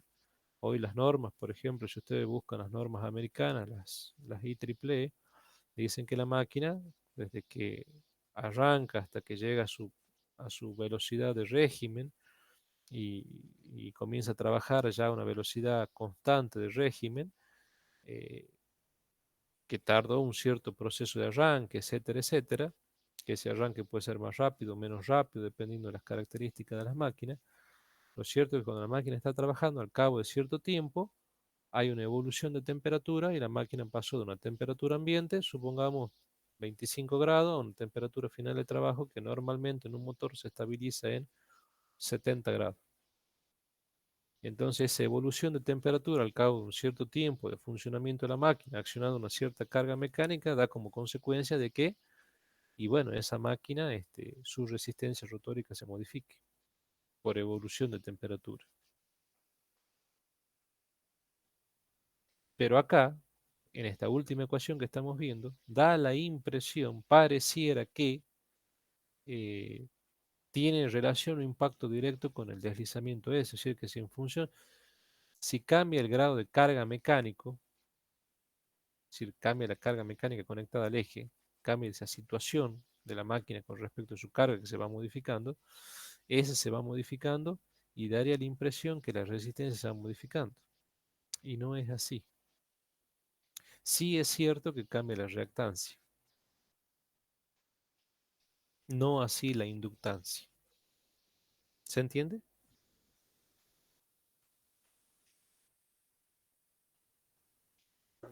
Sí, ingeniero. Es decir, en el instante del arranque, N2 igual a 0 es igual a 1. Cuando la máquina sale del ya el proceso de arranque y comienza a funcionar, está entre 0 y 1. Se estabiliza en un cierto valor, normalmente con velocidades muy próximas del sincronismo. ¿Sí? Después, cuando está en vacío, prácticamente se hace igual a la velocidad de sincronismo, o sea que el S tiende a 0. Si S igual tiende a 0, estaremos diciendo que todo esto que está acá se modifica. Bueno, entonces, fíjense en que el R2 sobre S causa confusión a veces. Conviene la primera ecuación que está arriba, trabajarla así, R2 y X2S. Pero a veces también por una cuestión de diagramas fasoriales y algunos estudios, ya vamos a ver en la clase siguiente, conviene también utilizar esta expresión, que básicamente es una expresión que se ha modificado a partir de las primeras simplemente haciendo operaciones matemáticas. Bueno, hasta aquí tenemos corriente inducida. ¿Qué otra cosa tenemos que saber? Que así como una máquina alterna había amper vueltas de excitaciones, en una máquina alterna estática me refería, se cumplía la condición de los amper vueltas, es decir, que las excitaciones magnéticas tienen que ser constantes en todo momento de trabajo de la máquina. Y en una máquina alterna rotativa, como el caso de una máquina sincrónica, también se cumple que las excitaciones magnéticas deben ser iguales. Entonces podremos decir que N1, K1 y 1 más N2, K2 y 2 igual a N1, K1 y 0. Es decir, que las composiciones de corriente dan como resultado una corriente de excitación en vacío, que tiene que ver con las corrientes magnetizantes. Y esa corriente normalmente, ya dijimos, es mucho mayor que, debido a esos gaps, es decir, esos espacios de aire, esos entrehierros, son corrientes mucho más abultadas, mucho más grandes que las corrientes que presenta un transformador. Estamos hablando que pueden presentar incluso también entre 30 y un 40%.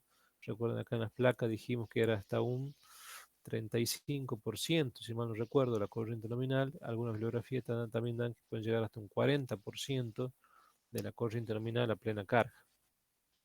Nada más que esas corrientes son corrientes fuertemente debatadas.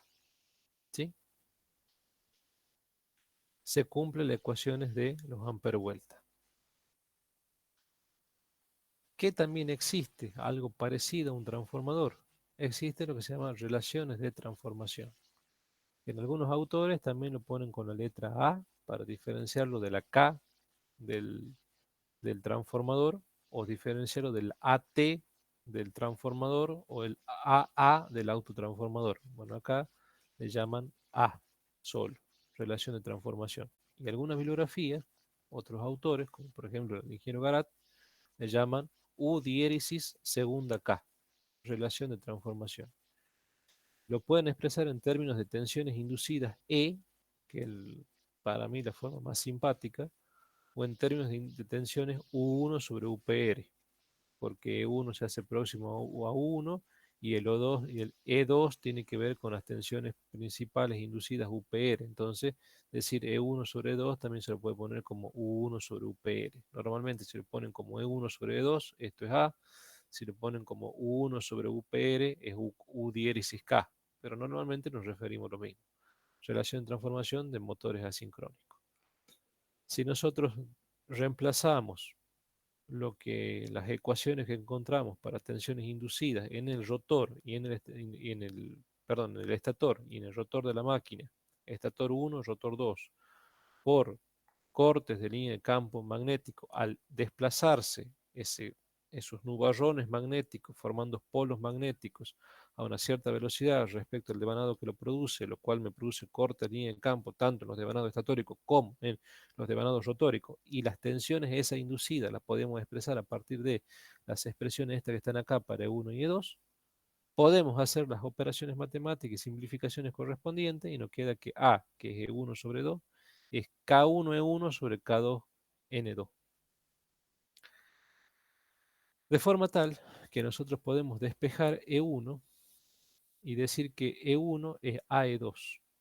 Y ese E1 igual a E2 es lo que se conoce como tensión E'2. ¿Y eso qué va a ser la tensión E'? Y similar como vimos en transformadores, similar, aunque no igual, parecido como vimos en máquinas sincrónicas, quizá esto se parece más a un transformador, son tensiones referidas del lado 2 al lado 1, es decir, tensiones referidas al primario. Es decir, miro del lado primario. ¿Cuál lado primario? El lado por el cual ingresa el flujo de energía. ¿Por dónde está ingresando el flujo de energía? Por el estator de la máquina. Estoy energizando mi motor. Por el lado 1, el lado estatórico. Me paro del lado estatórico, miro del lado rotórico, miro hacia el lado rotórico, y cuando miro hacia el lado rotórico no veo la tensión E2, sino que veo una tensión distorsionada. Esa tensión distorsionada es una tensión E'2. Dividiendo la ecuación fundamental que nosotros recién vimos en la diapositiva anterior anaranjada en N1K1, parecido también a como hacíamos en un transformador, lo que me va a quedar, fíjense, es N1 sobre, o sea, numerador y denominador en I1 se simplifican. En el caso de I2, fíjense en que es inversamente a lo que me queda acá. A es K1N1 sobre K2N2. Si yo acá invierto y pongo 1 sobre A, me queda que es K2N2 sobre K1N1. O sea que N2 sobre K2N2 sobre N1K1 en definitiva es 1 sobre A. Entonces me queda I2 sobre A. Y esto también se simplifica y me queda I0. Esa corriente I2 sobre A es también lo que se conoce como corrientes referidas. Corriente secundaria referida al primario. Es decir, en definitiva sería corriente rotórica, secundaria, rotórica, referida al primario, es decir, referida al estator. Me paro en el estator de la máquina, miro hacia el rotor de la máquina y no veo la corriente I2, sino veo una corriente distorsionada, corriente I'2. Esa corriente I'2 es una corriente referida. Bueno, hasta aquí llegamos por la clase de hoy. En 2 clases hemos avanzado 37 diapositivas, es bastante. Ya tienen suficiente material para estudiar. Mañana continuamos con cosas más complejas. ¿Dudas, consultas hasta aquí? Ingeniero, tengo una consulta con respecto, me confundí una cosa con una frecuencia en la diapositiva 31. Si 31. puede. Sí, Ahí, cuando habla sobre la frecuencia inducida en la bobina estatórico de la máquina, sí, en el bobina estatórico, la sí. frecuencia F, que no tiene subíndice, ¿no es, la N, misma ¿no es lo mismo que F es, F1? claro, sí. Ah, listo, esa era, tenía duda. Le puse F como frecuencia de red, digamos. Claro. Es el F1. F1 es la frecuencia de red, que va a ser coincidente con la frecuencia de campo, con la frecuencia de sincronismo, digamos. Entendí la diferencia entre F2 y F1, pero no sabía si había una diferencia entre esa F y F1. Si eran la misma o si... Claro, es la misma. Sí, está bien. Bien, Está bien la observación. Ya le voy a agregar el F1 para que quede más claro. Sí. bien, gracias. Y le agreguemos ahora nomás. No, capaz que después me olvido.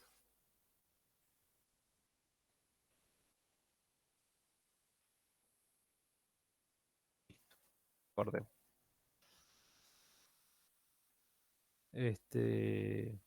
Sí, es la frecuencia de la red. La frecuencia de sincronismo, la velocidad con la que gira estas nebulosas magnéticas, estos nubarrones magnéticos que forman los polos magnéticos, van a girar a una velocidad N1 o en el sincronismo, en RPM, que va a depender de la frecuencia F1, frecuencia campo. Frecuencia F1, que es la frecuencia de la red, en definitiva.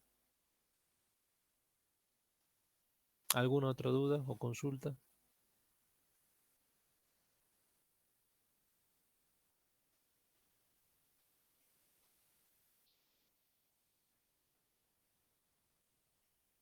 Chicos, dudas, consultas, preguntas.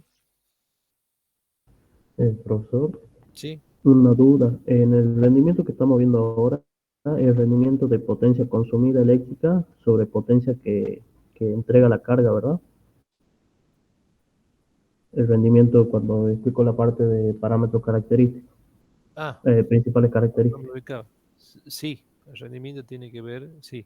Eh, Pero aparte, acá, además de como una máquina rotativa, a diferencia, por ejemplo, de lo que vimos en un transformador, eh, que en un transformador decíamos de la potencia salida sobre la potencia de entrada, y la potencia de entrada era la potencia de salida más las potencias pérdidas, solamente había pérdidas eléctricas, pérdidas tanto en el hierro como pérdidas en el cobre, pero que son pérdidas eléctricas.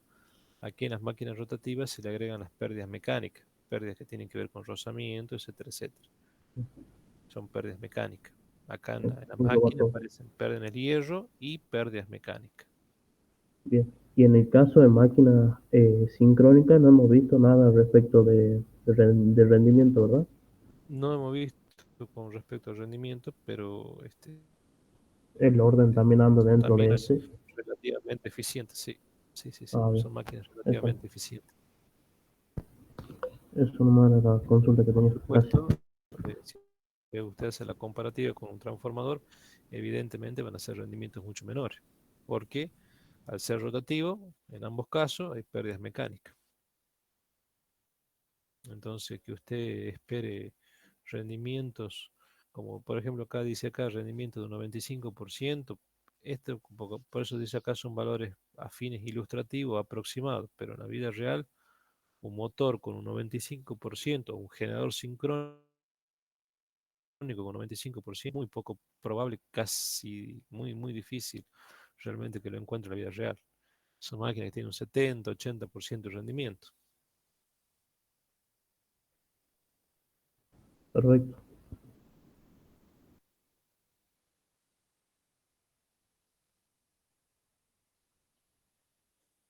¿Dudas, preguntas, consultas?